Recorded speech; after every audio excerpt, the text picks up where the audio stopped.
নির্বাহী বিভাগের কাছে তাদের যেই দাবি, মানে সরকারের কাছে তাদের যেই দাবি, সেইগুলো না মানা পর্যন্ত আন্দোলন চালিয়ে যাওয়ার ঘোষণা দিয়েছেন আন্দোলনের সমন্বয়কারীরা। অন্তত ৭ জন সমন্বয়কারীর মধ্যে ৪ জন সমন্বয়কারীর সাথে গণমাধ্যমের কথা হয়েছে এবং ৪ জন মানে বিবিসি বাংলার কথা হয়েছে এবং তারা ৪ জনের মধ্যে যেমন নুসরাত তাবাসসুম তিনি বলছিলেন যে তাদের দাবিগুলোর মধ্যে রয়েছে যে এই যেই হত্যাগুলো হয়েছে সেই হত্যাগুলোর বিচার দাবি করছেন তারা। স্বরাষ্ট্রমন্ত্রী এবং সড়ক পরিবহন মন্ত্রী এই দুজন মন্ত্রীর পদত্যাগ তারা দাবি করছেন। পাশাপাশি ইন্টারনেট সেবা সেটাকে ফিরিয়ে দিতে হবে। তাদের যেসব নেতাকর্মীদের উপরে হামলা মামলা হয়েছে সেটার বিচার দাবি করেছেন তারা। মামলাগুলো উইথড্র করতে হবে সেটারও তারা দাবি করছেন। এর পাশাপাশি ছাত্রলীগকে ক্যাম্পাসে নিষিদ্ধ করতে হবে, এটাও তাদের দাবি। গালিব নামে আরেকজন সমন্বয়কারী তিনিও বলছেন যে তাদের হয়ে ৮ দফা দাবির কথা যেটা সরকারের কাছে বলা হয়েছে সেটা মূলত আসলে টোটাল যেই এই শিক্ষার্থীদের যে সমন্বয়কারী রয়েছেন তাদের দাবি নয়। এর আগে যেটা গণমাধ্যমে আমরা দেখেছিলাম এটি মূলত ওই যে ৩ জন গিয়েছিলেন এরা তাদের তৈরি করা দাবি, সেটার সাথে মানে তাদের মূল দাবির সাথে ৮ দফা বা ৯ দফা দাবি যেগুলো আসলে গণমাধ্যমে এই ২ দিন ধরে আলোচনা হচ্ছিল সেগুলোর কোনো মানে সংযুক্তি নেই, এটা তারা বলছিলেন, মানে গালিব বলছিলেন এবং এটাও বলছিলেন যে তাদের ২ জন সমন্বয়কারীর খোঁজ তারা পাচ্ছেন না।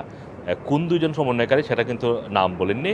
তবে এর আগে আমরা যেটা জেনেছিলাম যে অন্যতম একজন সমন্বয়কারী নাহিদ ইসলামকে আটক করার খবর আমরা পেয়েছিলাম শনিবার রাতে, কিন্তু আজকেই ভোর রাতের দিকে নাহিদ ইসলামকে চোখ বাঁধা অবস্থায় পূর্বাচল এলাকায় ছেড়ে দেওয়ার অভিযোগ তার পরিবার করেছে এবং সে বর্তমানে রাজধানীর একটি হাসপাতালে চিকিৎসাধীন আছে। এখানে অন্যান্য সমন্বয়কারী যারা বাকি ২ জন তারাও কিন্তু একই দাবির কথা বলছেন। তারা বলছেন যে কোর্টের রায়ের সাথে তাদের আন্দোলনের কোনো সম্পর্ক নেই। কোর্টের যে রায় এসেছে সেটাকে তারা সাধুবাদ জানিয়েছেন, কিন্তু তাদের যে অন্যান্য যে দাবিগুলো বর্তমানে রয়েছে সেটা পূরণ না হওয়া পর্যন্ত তারা তাদের আন্দোলন চালিয়ে যাবেন। একই সাথে ইন্টারনেট সেবা চালু দিতে হবে। ইন্টারনেট সেবা চালু করা হলে তারা তাদের বাকি সব সমন্বয়কারীরা বসে সিদ্ধান্ত নিয়ে আন্দোলনের পরবর্তী যে গতি প্রকৃতি সেটা নির্ধারণ করে তারা আন্দোলন চালিয়ে যাওয়ার ঘোষণা দিয়েছেন। বাংলাদেশে কারফিউ চলছে, সেনা মোতায়েন করা হয়েছে, পরিস্থিতি নিয়ন্ত্রণে আনার প্রাণপণ চেষ্টা করে যাচ্ছে সরকার, কিন্তু সরকার আসলে কোনোভাবেই পরিস্থিতি নিয়ন্ত্রণে আনতে পারছে না বলে আমরা যতটুকু বুঝতে পারছি। সরকার আজকে যে কোর্টের যে রায় হয়েছে সেটাকে সরকার সাধুবাদ জানিয়েছে এবং সরকার ধারণা করছিল হয়তো কোর্টের রায়ের পরেই শিক্ষার্থীরা তারা তাদের দাবি যেহেতু মানে কোর্টের রায়ে যেহেতু দাবির প্রতিফলন ঘটেছে সেখানে হয়তো শিক্ষার্থীরা তাদের পড়ার টেবিলে ফেরত যাবে, বাসায় ফেরত যাবে, ক্যাম্পাসে ফেরত যাবে, কিন্তু শিক্ষার্থীরা আবারও যেহেতু আন্দোলন চালিয়ে যাওয়ার ঘোষণা দিয়েছেন সেই ক্ষেত্রে সরকার এখন কোন অবস্থানের দিকে যায় এটাও এখন দেখার বিষয়।